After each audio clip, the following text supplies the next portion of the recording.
sometimes I'm like, howdy. I drop my voice a little bit and I'm like, how's it going? Hi, I'm Kit. And I'm Cade. And we are real people doing real reviews.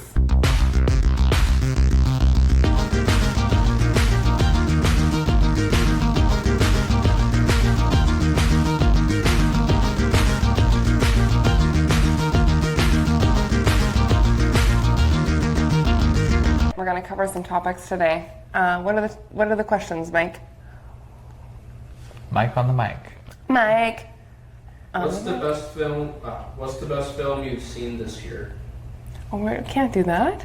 Best film we've seen this year. Our approved, like our Kit and Cade approved, or Cade and Kit approved top pick was In a Violent Nature. Yes. We thought it was excellent. The Last of the Sea Women. Last of the Sea Women, unbelievable documentary made by Malala and a director, cinematographer group that just did a tremendous job bringing us right into the story. Thought it was really great. And we have some new ones coming out soon. Yeah, stay tuned. Are there any upcoming films you're especially excited about? The Substance, Riff Raff, Parvalos. Gosh, I'll say those three for sure. Just really tremendous films that are coming out. Coming out, yeah. Yeah. Do you think superhero films are still dominating the industry, or is their popularity fading? There is a group called by Valiant, and they made it's one of the third biggest superhero universes, and it's wrapped around the Shadowman, and I would love to see that be made because it would be a genre superhero world and has a big comic following. So I'm not sure if it's done. I think it's maybe done in the way that we've been seeing it, which is with a metric. And so we're seeing things that we have this expectation and we kind of know what we're going into. I think that maybe we need to move the needle a little bit on like what we're seeing, but I really like that grouping. I'd love to see Valiant really come out and do, they did one of the films with Vin Diesel and they haven't continued the series, but I'd love to see that be produced for sure. From my side, I'd say it's starting to get a little watered down with what's out there. So I'd have to echo that like let's start a new storyline. Yeah, maybe you're feeling like we know it, we got it. Yeah. Yeah. There's only so much you sleeping with sister. I don't know what that is. Like, You know? I don't know, but yeah, got it. Didn't really make sense. Okay, Made more sense in my head. Sorry, guys. back to you. Genre question here. How do you feel about the recent resurgence of horror films? Well, here's the thing. If you know the history of horror, there was a massive downturn in '93. And we saw a lot, it was kind of like everything got let in, it got watered down, and then people weren't purchasing or watching genre. So seeing genre come back very strong, interesting storylines, or funny storylines, or really powerful storylines with a massive acceptance of letting in female, BIPOC, LGBTQ people, it is tremendous. It really is a great time for genre. And I also, for me, it also is a little indication that there are new filmmakers, because a lot of the time brand new filmmakers start with genre. They start with making their first film as a horror film, their first feature. Sorry, what was that? Horror. Genre. Okay. Yeah, genre horror film. Horror. Well, there we are. What are your thoughts on how diversity and representation have changed in recent films? I think it's because of the streamers. I think that there's more availability for more stories, so then there's more acceptance to go outside of metrics. I think that there has been a lot of movements that have given room for minorities to have visibilities in full film festivals. There's very strong, female in film kind of, I want to say like production houses and groups that have emerged in a really great way. There's WIFT and there's Women in Fan and there's just wonderful groups that are out there. But I also think it's because of the streamer, so we get more stories. Because more stories can be seen, there's more room in the metric, in my opinion. What do you think? I would probably say the constant, like there's articles in the media, weekly, daily, monthly, like social media subscriptions. Yeah, so I would say that it's becoming more mainstream. So it's now becoming the norm, which is great because we're finally kind of, moving the needle on. Yeah, it's not really diversification; it's inclusion. Yeah. Because it's just showing that these people have always been there. Yeah. Now we're just seeing them. Yeah. That is true. I mean, they've always been there. It's just now they're getting the opportunities that they should have gotten years ago. I mean, guys, don't you think? I think maybe a little bit. A little bit. Yeah, our publication that we're partnered with is female owned and operated, and it's so cool even seeing her getting more notoriety because she should. She's a female great. in publication, Yeah. so yeah. Are there any directors or writers you think we should be paying attention to right now? There's a lot coming out of Latin America right now. It's really great. Yeah. Yeah, Sueñas is coming out of there.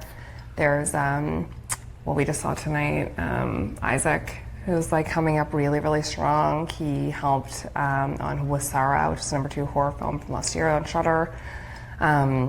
We're seeing 2 or 3 new female directors coming out. I'm a big fan. Luna is coming out this year. Yeah. Potentially 2 feature films, and she was a really known entity in shorts and in Fright Fest and things like that. So she's really great. I'd also say like there's a lot of like as we are doing these reviews, like a lot of people just taking a stab at writing, and there's some really good kind of creative stories or viewpoints from people that aren't normally writers, which I think is very interesting. Yeah, So, me too, because they're coming up with a different perspective and point of view because they're not under the construct of what a writer is or should Right. be, which is awesome too. Yeah. Interesting scripts coming from that, for sure. What do you think of the growing popularity of films that are more focused on social issues?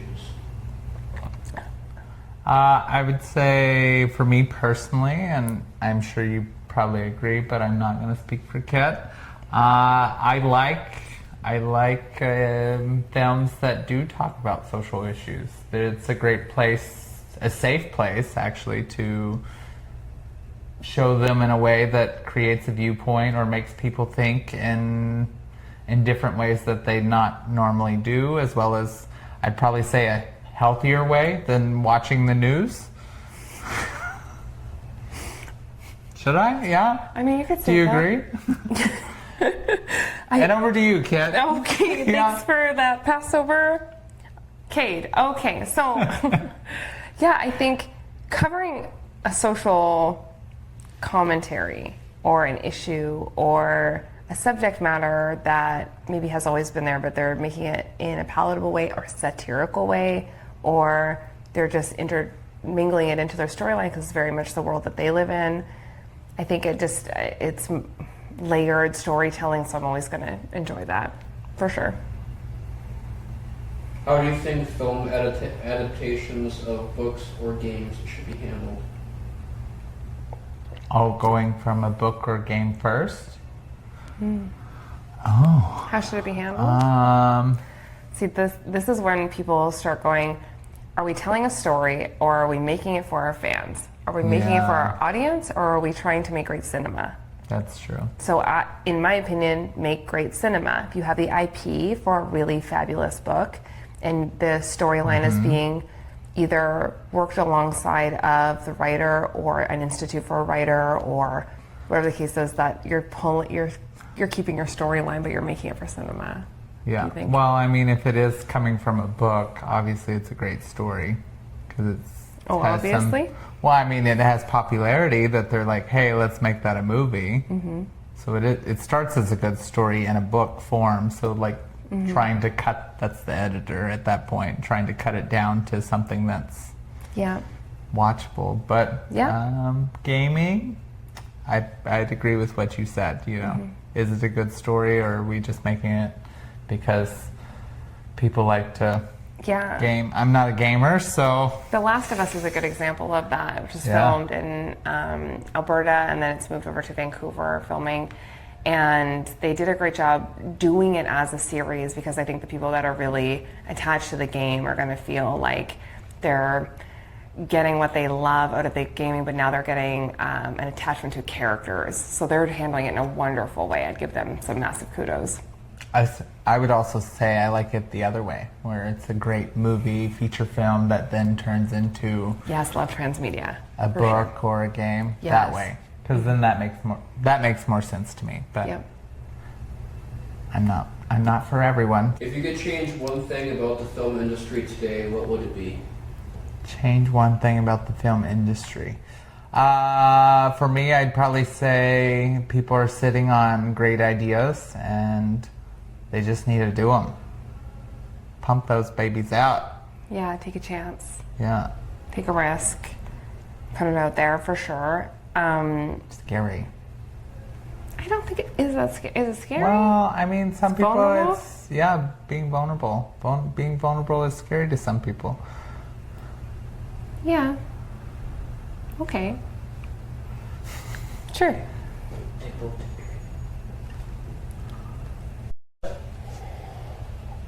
Do you think the rise of CGI has affected storytelling in movies? Well, some things don't need to be explained. Yeah, that's true. I'm Cade, And I'm Kit. and we're real people. Real reviews.